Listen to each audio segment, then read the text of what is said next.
বাংলাদেশের দুঃসময়ে সাহায্যের হাত বাড়িয়ে দিল ভারত। মর্মান্তিক বিমান দুর্ঘটনায় দ্রুত এবং উন্নত চিকিৎসা পরিষেবা দিতে ঢাকার পাশে দাঁড়ালো ভারত। বিশেষজ্ঞ ডাক্তার থেকে শুরু করে নার্স এবং দক্ষ চিকিৎসার প্রয়োজনীয় সরঞ্জাম ঢাকায় পৌঁছে দিয়েছে ভারত। আসলে বিপদেই তো চেনা যায় আসল বন্ধুকে। আসলে এটাই হলো ভারতীয় সংস্কৃতি, এটাই ভারতের মহানুভবতা। গত সোমবার বেলা 1:18 নাগাদ চীনের তৈরি F-7 BGI যুদ্ধ বিমান ভেঙে পড়ে বাংলাদেশের স্কুলে, আর নিমেষেই গোটা এলাকা ছেয়ে যায় কালো ধোঁয়ায়। জানা গিয়েছে ওরার 12 মিনিটের মধ্যেই ঘটেছিল এই মর্মান্তিক পরিণতি। রাত গড়িয়ে যাওয়ার পরও থামেনি উদ্ধার কাজ। মাইলস্টোন স্কুলের যে ভবনে ঘটনাটি ঘটে সেখানে 16টি ক্লাসরুম আর শিক্ষকদের 4টি কক্ষ ছিল। প্রথম থেকে পঞ্চম শ্রেণীর ক্লাসগুলোই হতো এই ভবনে। বিমানটি যখন ভেঙে পড়ে তখনও নাকি চলছিল ক্লাস। ভাইরাল হওয়া এক ভিডিও থেকে জানা গিয়েছে মাত্র 10 মিনিট পর স্কুল ছুটি হতো। স্কুল থেকে ছাত্রছাত্রীরা বেরোলো বটে, তবে ঘরে ফেরা আর হলো না তাদের। জীবন কতটা নিষ্ঠুর, তাই না? মাত্র 10টা মিনিটের ব্যবধান, হয়তো বেঁচে যেতে পারতো অসংখ্য ফুটফুটে প্রাণ, কিন্তু তার হলো কোথায়? এক নিমেষেই কোল শূন্য হলো কত মা বাবার, চোখের নিমেষে হারিয়ে গেল কতগুলো নিষ্পাপ প্রাণ, পড়ে রইল শুধু মাটিতে আইডি কার্ড। বাংলাদেশের উত্তরায় ঘটে যাওয়া এই মর্মান্তিক ঘটনা আসলে কাঁদিয়ে তুলেছে গোটা বিশ্বকে। কিন্তু কিভাবে হলো এমন পরিস্থিতি? কেনই বা ভেঙে পড়লো বিমান? সেই বিষয়ে এখনো অব্দি সঠিক তথ্য পাওয়া যায়নি ঠিকই, তবে জানা গিয়েছে বিমান আকাশে ওড়ার পরই পাইলট নাকি বুঝতে পেরেছিলেন যান্ত্রিক ত্রুটি রয়েছে। তাই তার লক্ষ্য ছিল কোনো ফাঁকা জায়গায় গিয়ে বিমানটিকে অবতরণের চেষ্টা করার, কিন্তু তার হলো না। পাইলটের সঙ্গে সঙ্গে এখনো অব্দি পাওয়া তথ্য অনুযায়ী আরো 30 জন প্রাণ হারিয়েছে। আর এই খবর পাওয়া মাত্রই স্কুলের সামনে ভিড় জমতে থাকে অভিভাবকদের। সকলের চোখে মুখে ছিল উৎকণ্ঠার ছাপ। জানা গিয়েছে আহতের সংখ্যা ইতিমধ্যেই ছাড়িয়েছে প্রায় 170। আর প্রতিবেশী দেশের এইরকম কঠিন পরিস্থিতিতে না হাত পা গুটিয়ে বসে থাকতে পারেনি ভারত। এমন অবস্থায় অনেক মানুষই মনে করাচ্ছেন প্রতিবেশী দেশ থেকে ভারতীয় পণ্য বর্জন, এমনকি ভারতীয়দের সঙ্গে দুর্ব্যবহারের ঘটনাগুলো। হ্যাঁ, এমন অনেক কিছুই প্রাপ্তি হয়েছে ভারতে, তবুও প্রতিবেশী দেশের বিপদে এভাবেই ঝাঁপিয়ে পড়ল ভারত। আসলে এটাই তো ভারতীয় সংস্কৃতি। এই সংকটের দিনে ভারতের প্রধানমন্ত্রী নরেন্দ্র মোদী জানিয়েছিলেন ভারত বাংলাদেশের পাশে আছে এবং সব ধরনের সমর্থন এবং সহায়তা দিতেও প্রস্তুত। আর এরপরই ঢাকার পক্ষ থেকে সহযোগিতা গ্রহণ করার বার্তা আসে এবং সেখানে যথারীতি পৌঁছে যায় ভারতের 2 জন বিশেষজ্ঞ ডক্টর এবং নার্সের ছোট টিম সহ মেডিকেল ইকুইপমেন্ট, এবং প্রয়োজনে ভারতের থেকে আরো ডাক্তার এবং নার্স পাঠানোর প্রক্রিয়াও জারি রয়েছে বলেই জানা গিয়েছে। আসলে ভারত বিপদের বন্ধু হতে জানে, অন্যের দুর্দিনে হাসতে নয়, পাশে দাঁড়াতে জানে। ভারত মানবিকতা জানে, জানে ভালোবাসতে। এই সময় মতবিরোধ নয়, এই সময়টা প্রতিহিংসার নয়, এই সময়টা শুধুই পাশে দাঁড়ানো। ছোট ছোট ফুলের মতো তারা হয়ে যাওয়া নিষ্পাপ শিশুগুলোর মা বাবার এবং পরিবারের প্রতি সমবেদনা রইল। আর যারা আহত তাদের দ্রুত সুস্থতা কামনা করে তা মঙ্গল। ভেঙে পড়লো, তাহলে হয়তো এতগুলো বাচ্চার কোনো ক্ষতি হতো না। হয়তো ক্ষতি হতো, কিন্তু এতগুলো নিরীহ বাচ্চা প্রাণগুলো যেত না। তো যাই হোক, আজকে আমি হ্যালো ফ্রেন্ডস, আজকে আমি চলে এসেছি একটু দেশের নিয়ে কথা বলবো। আজকে কোনো অপবিশ্বাসও নয়, বুবলিও নয়।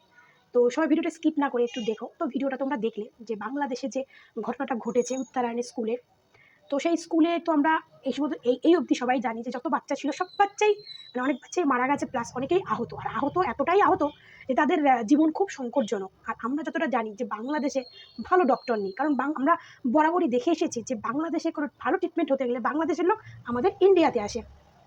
ভালো জিনিসপত্র তারা ইন্ডিয়ার জিনিস ইউজ করে, কারণ তারা এটুকু জানে ইন্ডিয়া থেকে ভালো জিনিস পাওয়া যায়। ইন্ডিয়ার জিনিস ইউজ করলে, যে কোনো জিনিস ইউজ করলে আমাদের কোনো প্রবলেম হবে না। আগে তো ভারত বাংলাদেশের সম্পর্কটা খুব ভালোই ছিল, তবে ছাত্র আন্দোলনের পর থেকে, হাসিনা দেশ ছাড়ার পর থেকে কিছু বাংলাদেশের কিছু মানে রাজাকার মানুষরা, তারা আমাদের ইন্ডিয়াকে নিয়ে অনেক নেগেটিভ ভিডিও বানাতো যে ইন্ডিয়া নাকি বাংলাদেশকে এই করেছে, ইন্ডিয়ার জন্য বাংলাদেশের এই অবস্থা, হাসিনা ইন্ডিয়ার কাছে বিক্রি হয়ে গেছে, অনেক কিছু ভিডিও আমরা দেখেছি। তো আজকে ভিডিওটা অনেক খারাপ লাগতে পারে, তো যার খারাপ লাগবে সে মানে মন থেকে ভিডিওটা শুনবেন, তাহলে হয়তো ভালো লাগতে পারে। তো এরকম আমরা অনেক ভিডিও শুনেছি, ইন্ডিয়ার জিনিস বয়কট করুন, ইন্ডিয়ার জিনিস এই করুন, ইন্ডিয়ার জিনিস, এরকম অনেক ভিডিও আমরা সোশ্যাল মিডিয়ায় দেখেছি। কিছু কিছু ক্রিয়েটার এরকম ভিডিও করেছে, কিছু কিছু মানুষ পোস্ট করেছে ইন্ডিয়া তাদের এই করেছে ওই করেছে, পাকিস্তান তাদের বন্ধু হয়েছে, পাকিস্তান তাদের বাবা মা হয়েছে। তো এই যে এত বড় একটা বিপদের দিন, এটা বলা উচিত না, যেহেতু আমিও একজন বাচ্চার মা, আমার হয়তো বলাটা উচিত না, কিন্তু আজকে বলতে বাধ্য হচ্ছি যে এই যে এত বড় একটা ঘটনা ঘটে গেল, এত বড় একটা দুর্ঘটনা ঘটলো। তো এই ঘটনার সময় যারা ইন্ডিয়াকে বয়কট করুন, ইন্ডিয়ার জিনিসপত্র বয়কট করুন, তো তাদেরকে বলছি এই সময় তোমাদের পাকিস্তানের বাবা মারা কোথায় গেল? কোথায় তোমাদের পাকিস্তান এলো না? পাকিস্তান তোমাদের ডক্টর পাঠালো না? পাকিস্তান তোমাদের কোনো কিছু দিয়ে সাহায্য করলো না? করবে কি করে? পাকিস্তান তো নিজেই একটা ভিখারি দেশ, একটা দুর্ভিক্ষর দেশ। পাকিস্তানের দেশেই তো কিছুই নেই, তো সেই দেশ অন্যের পাশে এসে দাঁড়াবে কি করে? পাকিস্তান দেশ এমনই একটা দেশ যে দেশটাকে পুরো বিশ্ব বয়কট করে রেখেছে। একমাত্র যদি ভালো কারো মুখে শোনা যাচ্ছে সেটা হচ্ছে এই বাংলাদেশ, তাও আবার হাসিনা দেশ ছাড়ার পর থেকে, তার আগে ছিল না, পর থেকে। তো হাসিনা দেশ ছাড়ার পর থেকে আজকে বাংলাদেশে এরকম অনেক ঘটনা শোনা যায়। তো এবার হতে পারে যে মানুষ অনেক বলতে পারে যেরকম দুর্ঘটনা ঘটতেই পারে, সব জায়গায় ঘটে, যেমন আমাদের ইন্ডিয়াতে কিছুদিন আগে আহমেদাবাদে ঘটেছিল। তো এরকম দুঃখজনক ঘটনা সব জায়গায় ঘটে, কিন্তু যদি সেই ঘটনাটা হয় পরিকল্পিত বা প্ল্যান করে যদি সেই ঘটনাটা কেউ করে, তো সেটা তো মানুষ আশা করতে পারে না, না সাধারণ জনগণ আশা করতে পারে না। আর এই ঘটনাটা এখন সোশ্যাল মিডিয়ায় আমরা দেখছি এই ঘটনাটা পূর্ব পরিকল্পিত, মানে এটা আগে থেকে প্ল্যান করা হয়েছে। এই ঘটনাটা যে ঘটবে সেটা আগে থেকে পরিকল্পিত হয়ে আছে। মানে আগে অনেকেই এই নিউজটা অলরেডি পেয়ে গেছে যে এই দিনে কোনো স্কুল বলো, কলেজ বলো, কোনো কিছু জায়গায় এমনই একটা অ্যাটাক হবে যে শয়ে শয়ে মানুষ মারা যাবে, এরকম একটা ঘটনা আমরা সোশ্যাল মিডিয়ায় দেখতে পাচ্ছি। এরকম একটা ঘটনায় পোস্টটা আমার ছিল, কিন্তু এখন আমি খুঁজে পাচ্ছি না যে তোমাদেরকে দেখাবো। আশা করি তোমরা অনেকে দেখে নিয়েছো পোস্টটা। যে এরকম একটা পোস্ট হয়েছে যে আগে থেকে প্ল্যান করা একটা মুখোশ পরা একটা মানুষের একটা ছবি দিয়ে পোস্ট হয়েছে। আগে থেকে প্ল্যান করেছে, সে যেটা বলেছে সেম, মানে যে আগের দিন বলেছে পরের দিন আর যা বলেছে সেম টু সেম সেটাই হয়ে গেছে। তো এটা হচ্ছে পূর্ব পরিকল্পিত। সে কে করেছে, কারা করেছে, সেটা এখন প্রমাণ সাপেক্ষ। কিন্তু এটা তো আর ছোটোখাটো মানুষে করা সম্ভব না, একমাত্র বড় বড় নেতা মন্ত্রীরা ছাড়া। তো এর মধ্যে কোনো বড় বড় নেতা মন্ত্রীরই হাত আছে, অলস কেউ করতে পারবে না।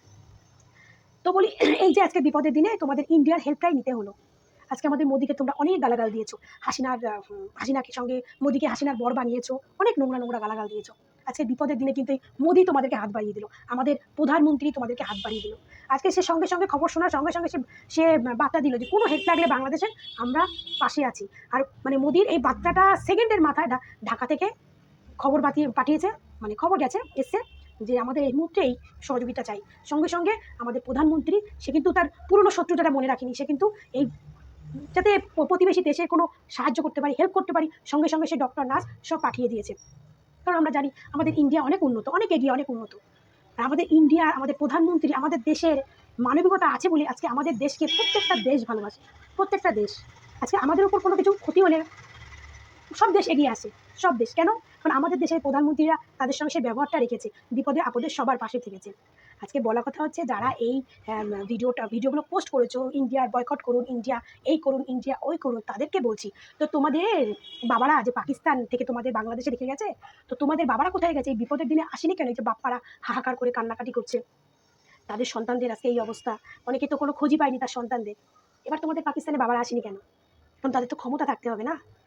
আজকে ইন্ডিয়ার বয়কট করুন, ইয়ে করুন, সত্যি যদি ইন্ডিয়া বাংলাদেশকে বয়কট করে না, আজকে একটা কথা বলছি, হয়তো খারাপ লাগতে পারে, সত্যি যদি টোটাল সব দিক থেকে যদি ইন্ডিয়া বাংলাদেশকে বয়কট করে না, তাহলে বাংলাদেশের না খেয়ে মরতে হবে। এটুকু সবসময় মাথায় রাখবে, না খেয়ে মরতে হবে। আমাদের ইন্ডিয়া দেশটা এমনই একটা দেশ, সবার বিপদে আপদে এগিয়ে যায়, সবার বিপদে আপদে। এই তো দেখতে পেলে, যে দেশে একটা ভালো ডক্টর নেই, যে দেশে একটা চিকিৎসা ব্যবস্থা ভালো নেই, যে দেশের চিকিৎসার কোনো ভালো সরঞ্জাম নেই, সেই দেশের মানুষের এই সমস্ত কথা আসে কোথা থেকে? আমি কোনোদিন এর আগে এরকম ভিডিও দিইনি, কিন্তু আজকে দিতে বাধ্য হলাম। আসে কোথা থেকে? আজকে সে যে দেশ তোমাদের হেল্প করে, তোমরা সেই দেশকে নিয়েই এরকম নেগেটিভ কথা বলো। তারপরে এখনকার কিছু কিছু মানে অখাদ্য মার্কা রাজাকার যারা নেতার আসনে বসে আছেন, তারা সবসময় বলেন Dhaka to Delhi, Dhaka to Delhi, slogan দেয় ঢাকা টু দিল্লি, ঢাকা টু দিল্লি। এখন কিন্তু এই ঢাকা টু দিল্লি, এই দিল্লি থেকেই, এই ইন্ডিয়া থেকেই ডক্টরগুলো গেছে। ইন্ডিয়ার কিন্তু তোমাদের পাশে দাঁড়িয়েছে। ঢাকা টু দিল্লি, ঢাকা টু দিল্লি, এই এই যেই মোদি আমাদের প্রধানমন্ত্রী যে বাংলাদেশের পাশে দাঁড়িয়েছে, এইটাকে নিয়ে সব বাংলাদেশের কন্টেন্ট ক্রিয়েটাররা ভিডিও করছে, যে যারা পাকিস্তানকে বাবা ভাবতে, তাদের কাছে আমার পাকিস্তান কোথায়? এই বিপদের দিনে তো আমাদের ইন্ডিয়াই আমাকে সাপোর্ট করলো, আমাদেরকে সাপোর্ট করলো। সত্যি দাদাদের কমেন্ট বক্স যখন গিয়ে আমি দেখি না, সবাই পজিটিভ করুন, সবাই ভালো কমেন্ট করেছে। এই সময় ইন্ডিয়া আমাদের পাশে রয়েছে, সবাই ভালো কমেন্ট করেছে। তার মধ্যে থেকে দুই একটা ওই যে পাকিস্তানের কিছু রাজাকারের বাচ্চারা আছে না, পাকিস্তানের কিছু রাজাকারের পোলাপাইনরা আছে না, পোলামাইয়ারা আছে, সেইগুলো গিয়ে নেগেটিভ কমেন্ট করে। আবার তাদের প্রোফাইল সার্চ করে দেখি, তারা এক একজন মাথায় টুপি পরা, মুখে একদম এত বড় বড় দাড়ি, মানে দেখে একজন মনে হয় কি যে কোনো মুসলমানদের একদম সেই একজন মৌলানা ব্যক্তি, এরকম মনে হয়। বুঝেছেন? টুপি দাড়ি পরা, ছোট্ট মুখে বড় কথা। টুপি আর দাড়ি থাকলেই না নিজেকে মৌলানা বা নিজেকে ভালো প্রকৃত মুসলিম মনে করবেন না। প্রকৃত মুসলিম হলে না মনটাকে ভালো করতে হবে, মানসিকতাটাকে ভালো করতে হবে। ওই এত বড় দাড়ি রাখলাম আর মাথায় একটা টুপি পরে থাকলাম, তাতেই আপনি প্রকৃত মুসলিম হলেন না। মুসলিম হতে গেলে মনটাকে ভালো করতে হবে। আর যারা প্রকৃত মুসলিম না, তারা আপনাদের মতো না, যে এই বিপদের দিনে, এই অসময়ের দিনেও আপনারা এসে এই নেগেটিভ কমেন্টগুলো করেন। কোথায় বলবেন না এই সময় ভারত ইন্ডিয়া আমাদের পাশে দাঁড়িয়েছে, আমাদের সৌভাগ্য যে আমরা ইন্ডিয়াকে এত বাজে কথা বলেছি, এত নেগেটিভ ভিডিও বানিয়েছি, তারপরেও ইন্ডিয়া আমাদের পাশে দাঁড়িয়েছে। কোথায় তা নয়। আর এই সমস্ত ভিডিও একমাত্র আমি যতগুলো ভিডিও আমার চোখে পড়েছে, সব বাংলাদেশের কন্টেন্ট ক্রিয়েটাররা ইন্ডিয়াকে বাহবা দিচ্ছে, সবাই ইন্ডিয়াকে বাহবা দিচ্ছে। আর তাদের পোস্টেই আবার এই বাংলাদেশের কিছু রাজাকারের পোলাপানরা এসে নেগেটিভ কমেন্ট করতে আছে। মানে 100-র মধ্যে 90% হচ্ছে পজিটিভ কমেন্ট, আর 10% ওই যে রাজাকারগুলো আছে সেইগুলো করছে নেগেটিভ কমেন্ট। আর একটা কথা, যে পাইলট মারা গেছে, পাইলট চাইলে অনেক কিছু করতে পারতো, সে বাঁচতে পারতো, এই করতে পারতো, পাইলটটা মারা গেছে, এরকম অনেক ভিডিও দেখেছি। তো এই খবরটা খুব মানে এটা যে খবরটা বাংলাদেশের যে নিউজে অর্ধেক মিথ্যে খবর প্রচার হয়, বাংলাদেশের নিউজে অর্ধেক যে মিথ্যে খবর প্রচার হয়, সেটা এখন দেখে বুঝলাম যে আগেও আমাদের এই পাকিস্তানের সঙ্গে যখন ঝামেলা হয়েছিল, সব ভুলভাল খবর বাংলাদেশের নিউজে পেয়েছি। তো এবারও একটা ভুলভাল খবর বাংলাদেশের নিউজে পেয়েছি, যে খবরটা এখন ঘুরে বেড়াচ্ছে। একটু তোমাদেরকে শোনাতে চাই সেই খবরটা আমি, তোমরা শুনলে বুঝতে পারবে যে আমি কী খবর বলছি। ধন্যবাদ। আরেকটি ভুল ধারণা আছে, আমাদের অনেক ভাই দেখলাম প্রশংসা করে আমাদের যিনি পাইলট ছিলেন তার সম্পর্কে বলেছেন যে উনি চাইলে একটি ইজিট বাটনে চেপে নিজেকে রক্ষা করতে পারতেন, কিন্তু তিনি বাচ্চাদের কথা চিন্তা করে সেটি করেননি, বরং বাচ্চাদের সাথে নিজেও প্রাণ দিয়েছেন। হ্যাঁ, ঘটনাটা ঠিক, কিন্তু আপনাদেরকে জানিয়ে রাখি আমিও স্পটে ছিলাম। আপনাদেরকে জানিয়ে রাখি সঠিক তথ্য হচ্ছে যে পাইলট প্লেন ক্রাশের আগে ইজেক্ট বাটনে চাপ দিয়েছিলেন এবং তিনি প্যারাসুট নিয়ে উপরে উঠে গিয়েছিলেন। আমরা স্পটে সেই প্যারাসুটের বেলুনটিও পরে থাকতে দেখেছি, যার ফলে প্লেন যে ভবনে ক্রাশ করেছে তার প্যারাসুট এবং পাইলট অপর ভবনে ধাম করে পড়ে গিয়ে একটা রুমের মধ্যে ঢুকে অর্ধমিত অবস্থায় ছিল এবং সেখান থেকে সেনাবাহিনী ওই পাইলটকে উদ্ধার করে এবং সিএমএইচে নেওয়ার পর তিনি মৃত্যুবরণ করেন। সঠিক আমাদের ঘটনা আমরা প্রচার তো এই পাইলটকে নিয়ে বাবা অনেকের কত ন্যাকামি পানা যে পাইলট চাইলে এই করতে পারতো, চাইলে ওই করতে পারতো। আমি বলছি সত্যি তাই, এই পাইলট যদি চাইতো হয়তো সেই স্কুলটা পার করে অন্য স্পটে গিয়েও পড়তে পারতো। শেষ সময় পাইলটদের শিক্ষা দেওয়া হয় যে যতক্ষণ অবধি নিঃশ্বাস থাকবে, দেহে প্রাণ থাকবে, ততক্ষণ অবধি চেষ্টা চালিয়ে যাও, পারলেও পারতে পারো। আজকে একটা মানে কি বলবো, একটা ওটা কি প্লেন ছিল বেশ, মানে যেটা পাইলটটা যেন ট্রেনিং প্লেন ছিল, ট্রেনিং দিচ্ছিল বা এরকম কিছু একটা করছিল। তো সেই প্লেন ওরকম একটা প্লেসে কী করে উড়ে বেড়ায়। আর ওরকম প্লেন তো ন্যাচারালি সব জায়গায় যেখানে সেখানে উড়বে না, ওরকম প্লেন ওড়ানো একটা জায়গা, নির্দিষ্ট একটা জায়গা থাকে। তো ওরকম একটা ট্রেনিং করে সেটা ওরকম প্লেসে কী করে ঘুরে বেড়ায়, এটা একটা কথা। তারপরে কথা, পাইলট যখন দেখলো যে আজকে আমরা পাইলট যদি বেঁচে যেত বা তাহলে ভাবতাম ইস পাইলট এই করলো এই করলো, আদৌ ওই পাইলট অলরেডি সে ত্যাগ করে সে কিন্তু প্যারাশুটের মাধ্যমে বেরিয়ে এসেছেন। সে যদি শেষ অবধি যদি থাকতো টিকে থাকতো, হয়তো সে ওই স্কুলটা পার করে, চেষ্টা করলে স্কুলটা পার করে সে অন্য কোথাও গিয়ে প্লেনটা পড়তো, অন্য কোথাও গিয়ে পড়তো, অন্য কোনো বিল্ডিংয়ে পড়তো, স্কুলটা টপকে গেলে অন্য কোনো বিল্ডিংয়ে পড়তো, হয়তো সেখানেও প্রচুর লোক মারা যেত। কিন্তু আজকে এরকম একটা স্কুলে যেখানে মানে এখনো যাদের এখনো দুনিয়া দেখার কিছুই মেয়ে নেই, সেই সমস্ত প্রাণগুলো হয়তো যেত না, তাই না? সেই সমস্ত প্রাণগুলো হয়তো যেত না।